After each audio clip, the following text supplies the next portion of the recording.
Something that I read about when I was in school in the 1970s, a time when environmental issues were starting to come to the fore, was the deep ploughing and the use of chemical fertilizers were rendering traditionally rich agricultural soils infertile. 50 years later, the process seems to have reached its conclusion in many once fertile areas, and now even agricultural research institutes are having to admit that the agribusiness farming techniques they have been recommending for so many years have led to an almost complete loss of humus and organic matter in farmland, with the consequence that insects, soil fungi, various soil microbes, worms and bacteria are no longer present in vast areas of cultivated land. Experts, switching from their previous complacency and denial that soil life is any significance at all, are now admitting that all land-based life on the planet depends on soil organisms functioning properly, and that our system of agriculture is a threat to all living creatures. So what is to be done? The answer might partly lie in the appropriate use of mulch. A modern idea of a farm is an area of land that is being exploited commercially so that it yields food products that can be sold off the farm for money. Some of that money can then be used to buy industrial products, fertilizers, chemicals, machinery, fuel, etc., that are used to induce the land to yield another crop the following year.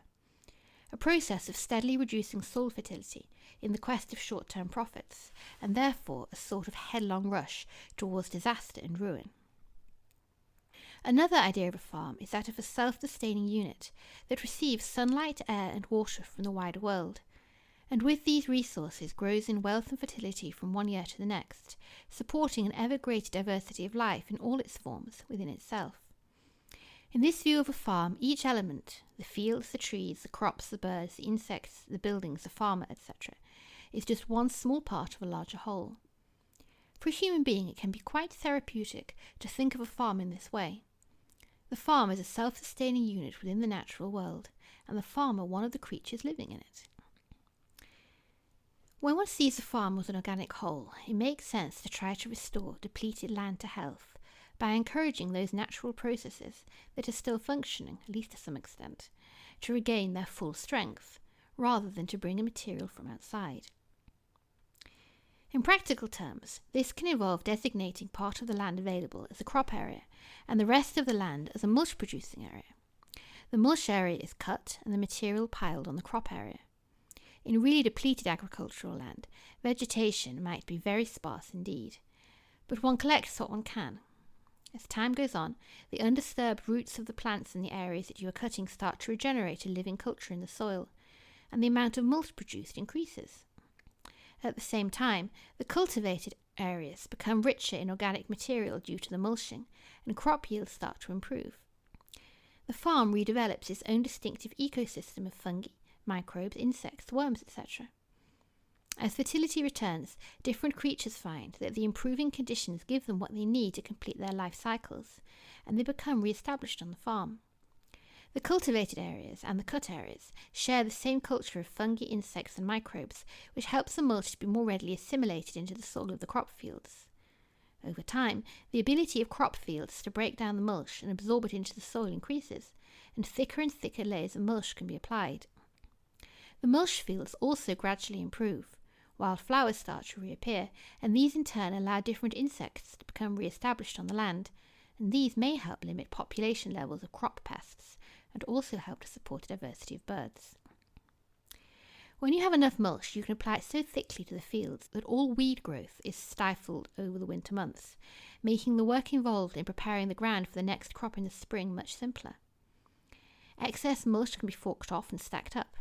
It will continue to decompose over the summer to give a rich compost which can be worked into the ground in the autumn. When you work some land that has been commercially farmed, you discover that the term topsoil no longer applies to agricultural lands. Deep ploughing has turned the topsoil, which may have been built up over hundreds of years of careful husbandry, deep underground, so that it has died and disappeared. This, combined with use of agricultural chemicals, has rendered the soil in fields inert, devoid of organic matter and soil organisms. I don't believe that anyone actually set out to intentionally do harm and kill the soil in this way.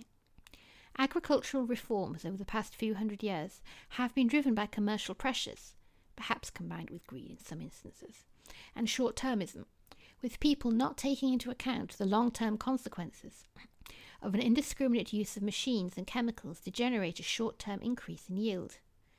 Scientists, teachers in agricultural colleges, government workers, and people working for agricultural supply companies have all been caught up in the process of needing to generate commercial profits from the farming industry in order to justify their salaries. As a result, none of the people working in these professions is qualified to be termed an independent expert. Anyone who challenged the prevailing ideas found themselves out of a job and marginalised. That is why it is a mistake to expect any common sense to emerge from the agricultural industry. Instead, we can each become an expert in our own right by taking appropriate action on our own land, being guided not by commercial pressures, but by what feels like the right thing to do in the circumstances with which we are faced. I have found that the use of copious amounts of mulch allows a new layer of topsoil to be created. It is a process that takes several years, but over time it is possible to see a transformation taking place. As life returns to the soil, seeds are able to germinate in it again, and plants start to thrive.